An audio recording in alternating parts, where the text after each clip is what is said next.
What's up, everybody? We're back in the shop, so that means a new Slingshot is on the near horizon.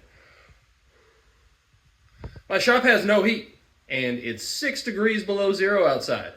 So, you'll see me working in gloves. This serves two purposes. One, keeps my hands warm, and two, you'll notice in like most of my build videos, I've got weights in the background. I lift and build and lift and build and lift and build. It's like a thing. So it keeps my hands from sticking to the bar. It's crazy, huh? Anyhow, today we're working with cherry. And we'll see what we got here. As you can see here, we've got a wild cherry fork. Instead of using the bandsaw, I go with the karate chop method. One good chop and it breaks it right down into what you need. I'm sorry, y'all. My sense of humor is ridiculous. I hang out with high school kids and middle school kids all day. So, bear with me. I obviously did this on the bandsaw. I thought the karate chop thing would be funny. Some of y'all laughed, I know it. Alrighty. Templated.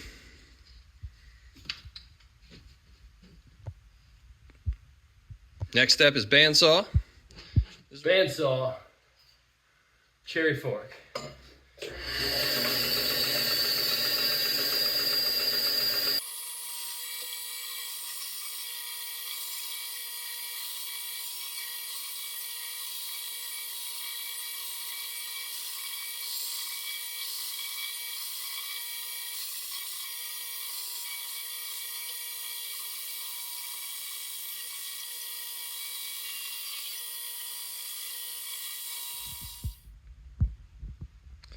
That's where we're at so far. Relatively symmetrical. High forks, I'll knock those down a little bit.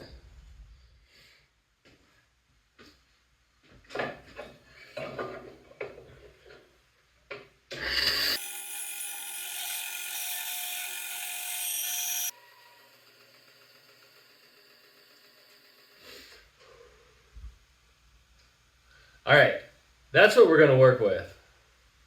That's closer to like 3/4 inch down here and an inch down here. This is about 1/4 inch all the way through. And that's probably gonna be the core of another slingshot or something neat, because that's perfectly functional. And honestly, I could band that up and shoot it. But I like a little more girth just to make it feel better in the hand.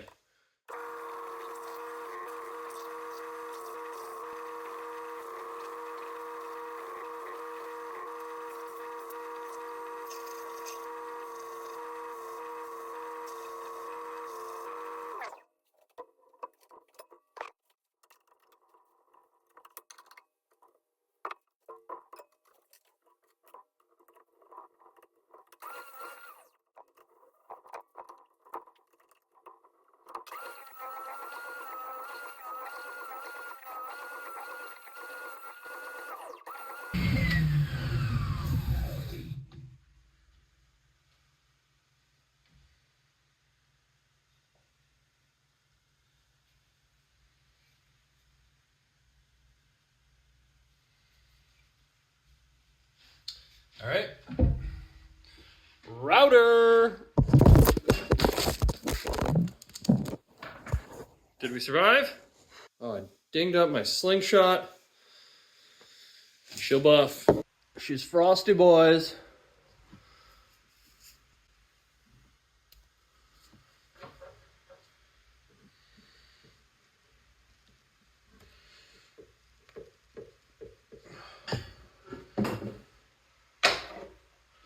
Depth gauge. Drop that a bit. All right. Let her rip.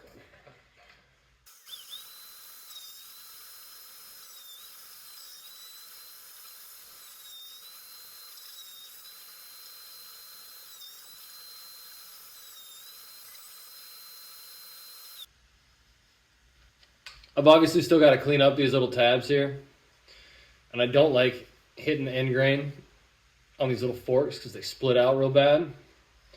So I'll just do that with a rasp and or the sander.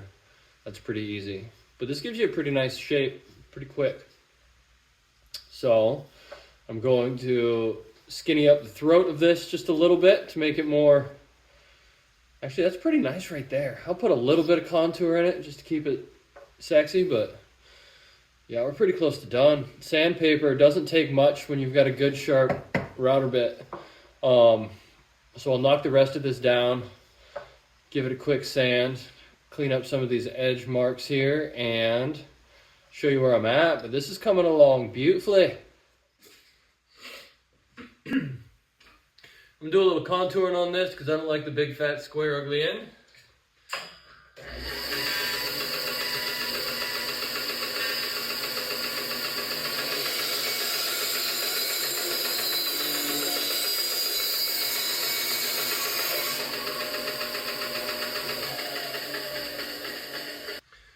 We'll do something like that. We'll round it off with the sander and see how it looks.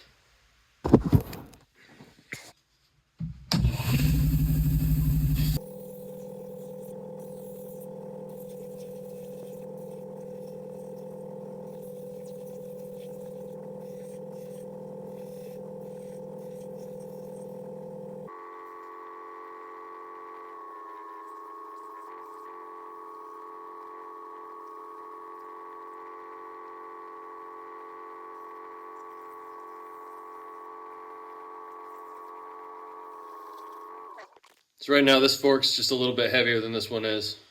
I'm gonna take some off of the inside. I'm not taking off the outside because this is my 4-inch gap. I gotta keep that to keep this accurate. But this fork has a little more weight inside than this fork does, as you can see.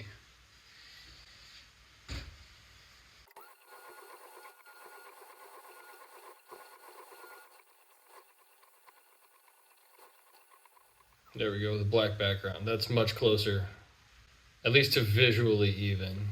I haven't measured them. I pretty much, once I get going, I just eyeball it all. So, it's a cool little handle shape. I've got a relatively decent grip, and I squeeze the bejeebies out of all of them at about this stage just to make sure that I don't break it here, because I make my necks pretty skinny. So I give it a good grip with my grip hand. Good to go. It actually shoots better up than down, I think. Yeah, definitely up. Definitely with the toe up on this handle. I kind of like that. I might skinny this out a little more, actually. Oh, yeah. That'll sand out real nice. And that feels terrible. That is money right there. That is a beautiful grip. It's the first time I've done this particular kind of grip, but I like it a lot. Wonder if I shouldn't make that a little... Man, you don't want to mess with a good thing, you know what I mean? I'm over here designing in my mind, like, should I make this section just a touch more contour, but it's just beautiful. I'll keep this one the way it is. I'll template it out and I'll play with it on a future design. Sandpaper time.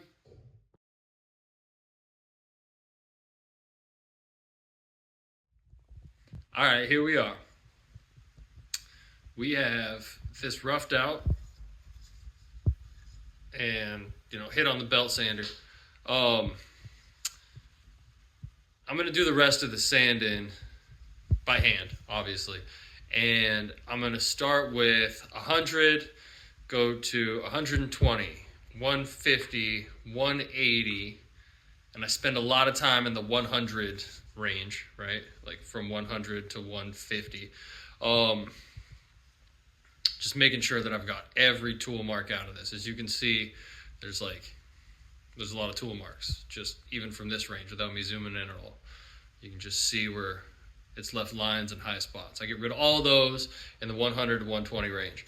And then 150, I spend quite a bit of time just making sure everything looks the way I want to shape-wise, because then when we start getting into like 180, 220, you're just polishing at that point. And then I'm rubbing out all the lines that I put in at 150, and really getting a look at like what this grain's gonna do for the finished product. I've talked about this in another build video recently, but I want to reiterate that I'll do 220, and then I will take this outside. I will grab a handful of snow and I will just whitewash it like my little brother when I was 9 years old, right? Just smear it until it's wet and cold, and it gives you a good look at what the grain's gonna look like finished. And then as it dries, that grain will rise, and any high spot or any rough spot will rise more than the rest of the polished stuff.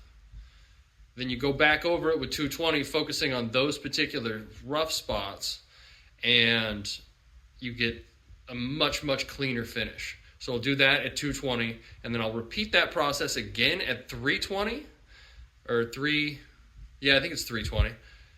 And at that point, I usually apply super glue. If it turns out to be a real stunner, I'll take this all the way up to 600 doing that same thing. I'll do it 400, sand it, wet it, let it dry, sand it again with 400. Then I'll do the same thing again with 600, but it's gotta be something really, really special. Like, you gotta have incredible, incredible grain for me to take that level of time. Usually I go to 320 and then super glue, let it dry, buff, spray it with clear coat. And then it comes out looking like dipped glass. This is a weird little handle deal. It was completely an experiment, and I am excited about like how comfy that holds. And it's very, very repeatable. That little hook right there, like there's nowhere else for it to go. I can't turn this one way or another without it being wildly uncomfortable. So there's no rotation at all. If I'm holding it correctly, it's the only comfortable way. It's cool so far. I mean, maybe it shoots terrible tomorrow when we're done. We'll see. There we be. That is 220 wet, dried, 220 again, 320 wet, dried, 320 again. And there we go. It's beautiful. There's some really, really interesting things going on with the grain. I'm not sure if it's spalting. I'm not really a wild cherry wood expert. But you'll see as we apply super glue, this is really going to pop.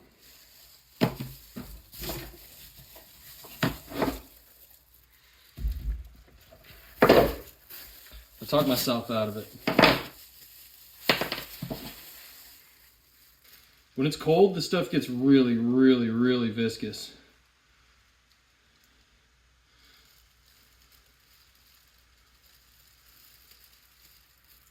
For those of you who are not familiar with the term viscous or viscosity, it is the thickness of a liquid. In layman's terms, or the scientific term, would be flow rate.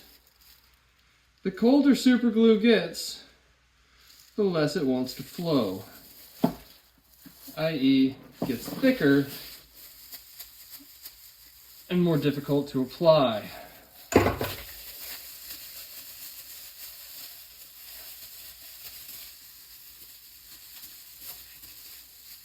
Get the band grooves like so.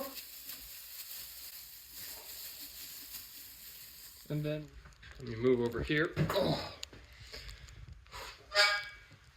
I even got like a little fan going so that the super glue doesn't kill me. And then I stepped out of the fan and I'm holding these gloves. Super glue's going off. And the gloves, you know, that eye burn. Anyway, let me turn the camera around. Let me turn the camera around and I'll show you what it looks like as it's drying. There we are. This is buffed super glue. It doesn't have a clear coat on it yet. I don't want to spray that tonight because it's much too cold. It'll freeze on there instead of dry on there. So what I'm going to do is wake up in the morning and I'll spray it, and then I will let it dry in the house after the wife and kids head out. Anyway, yeah, it's got this weird little dog leg in the handle, but man, is that comfy. Just my hand tucks right in there. Like there's no other way to hold it.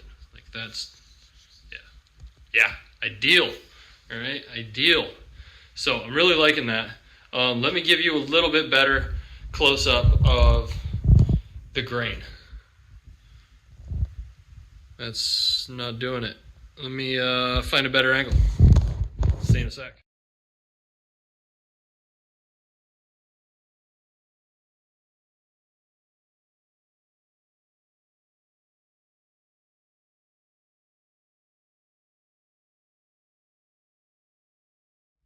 What's up, everybody? It is the next morning, and we have finished off a little gem here.